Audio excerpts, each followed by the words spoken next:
আসসালামু আলাইকুম ওরহমতুল্লাহি ওবরাকাতুহু। বিসমিল্লাহির রহমানির রহিম।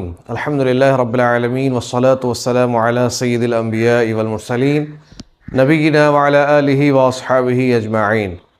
সম্মানিত দর্শক ও শ্রোতা, আজকের এসো সহজভাবে কোরআন শিখি ক্লাসের প্রথম পর্বে আপনাদেরকে স্বাগতম। আমি হাফেজ আরিফ রেজা ধারাবাহিকভাবে আপনাদেরকে কোরআন শরীফ একবারে প্রাথমিক কায়দা থেকে শুরু করে ধারাবাহিকভাবে আমরা সামনে এগোব এবং ইনশাআল্লাহ তাআলা আপনারা যারা কর্মজীবী বা যারা কোরআন শরীফ পড়ে ভুলে গিয়েছেন অথবা শুদ্ধভাবে শিখেন নাই, আমার এই ক্লাসগুলো নিয়মিত করলে ইনশাআল্লাহ তাআলা আপনারা কোরআন শরীফ শুদ্ধভাবে শিখতে পারবেন ইনশাআল্লাহ। আজকে আমরা আরবি বর্ণমালা, আরবি হরফ সেগুলো আমরা শুদ্ধভাবে শেখার চেষ্টা করব। আমরা জানি যে আরবিতে হরফ বা অক্ষর হচ্ছে 29টি। তা আমি বোর্ডে লিখে আপনাদেরকে শেখানোর চেষ্টা করব। আপনারা যে কোনো সময় সুযোগ পেলে আমার এই ক্লাসগুলো ফেসবুক গ্রুপে এবং ইউটিউব চ্যানেলে দেওয়া হবে। আপনারা ইনশাআল্লাহ তাআলা যখনই সুযোগ পাবেন খাতা কলম নিয়ে বসে আমার এই ক্লাসগুলো করলে খুব সহজেই আপনারা কোরআন শরীফ শুদ্ধভাবে শিখতে পারবেন। আসুন আমরা বোর্ডের দিকে চলে যাই। আমরা জানি যে আরবিতে হরফ হচ্ছে 29টি। আরবির সর্বপ্রথম যে অক্ষরটি সেটি হচ্ছে আলিফ, তারপরে হচ্ছে বা, তারপরে হচ্ছে তা, থা, জিম, হা, খ, দাল, যাল, র, ঝা, সিন, শিন, صاد ضاد طاء ظاء عين غين فاء قاف كاف لام ميم نون واو هاء همزة يا প্রিয় দর্শক শ্রোতা, এই হচ্ছে আরবি হরফ 29টি। এখানে কিছু কিছু অক্ষর এমন রয়েছে যেগুলোর উচ্চারণ আমাদেরকে খুব ভালোভাবে আদায় করতে হবে, তা না হলে পড়ার সময় অর্থের পরিবর্তন ঘটে যেতে পারে। সে অক্ষরগুলো কোনগুলো? যেমন হা, হা, হাটা শক্ত করতে হবে। তারপরে যাল, যাল, তারপরে ঝা, শিন, সদ, দদ, ত, জ, আইন, গইন, তারপরে হা, হামজা।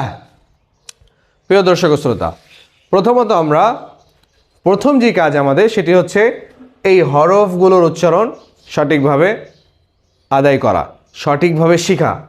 আমি কিছুক্ষণ পূর্বে যেভাবে পড়লাম আপনারাও সেভাবে বারবার চেষ্টা করলে ইনশাআল্লাহ তাআলা এই হরফগুলো আপনাদের আয়ত্তে চলে আসবে। এর পরবর্তী কাজ হচ্ছে, যখন আমাদের এই উচ্চারণগুলো ঠিক হয়ে গেল, এখন আমরা শিখব কি এই শব্দগুলোতে, এই অক্ষরগুলোতে হরকত দেওয়া। হরকত কাকে বলা হয়? হরকত বলা হয় জবর, জের, পেশকে হরকত বলা হয়। তো হরকত এর উচ্চারণ হচ্ছে সব সময় তাড়াতাড়ি পড়তে হয়। হরকত যেখানে আসবে কখনোই সেখানে টানা যাবে না, সেখানে দ্রুত পড়তে হয়, তাড়াতাড়ি পড়তে হয়। আপনাদেরকে উদাহরণ দেই, যেমন আলিফে যদি জবর থাকে তাহলে আ, আলিফ জবর আ।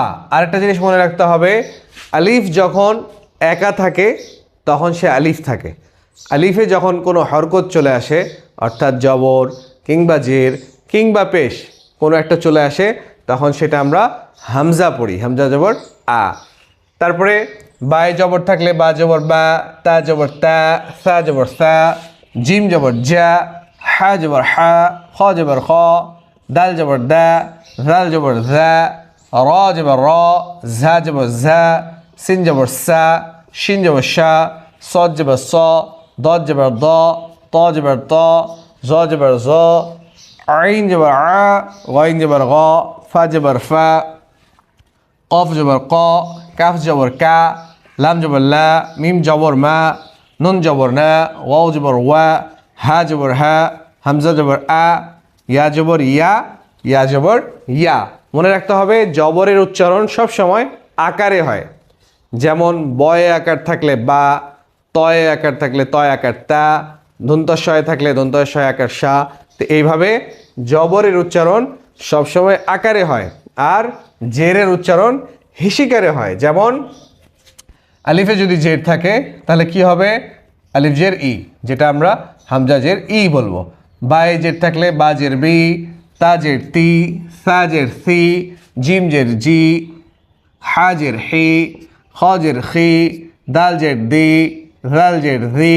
এভাবে করে সম্পূর্ণটা আমাদেরকে পড়তে হবে। এখানে ইয়াজের ই, এভাবে করে আমরা জবর এবং জে জানলাম। এখন পেশ, পেশের উচ্চারণ কি হবে?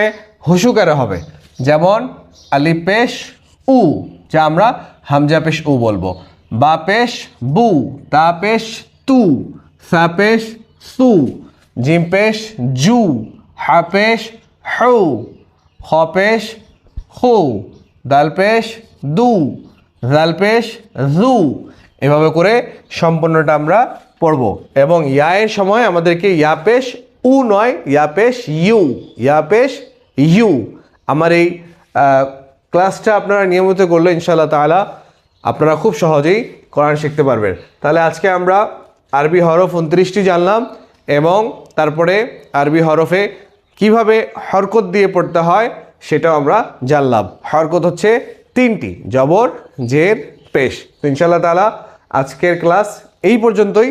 পরবর্তীতে আমরা সাকিনের কাজ কি, তাসদিদের কাজ কি, এবং একটা অক্ষরকে কিভাবে আরেকটা অক্ষরের সাথে মিলায় পড়তে হয় এই সম্পর্কে আমরা জানবো ইনশাআল্লাহ তাআলা। আপনারা সওয়াবে জারিয়া, সদকায়ে জারিয়ার নিয়তে ভিডিওটি আপনারা শেয়ার করে দিবেন, অনেকেরই উপকার হবে।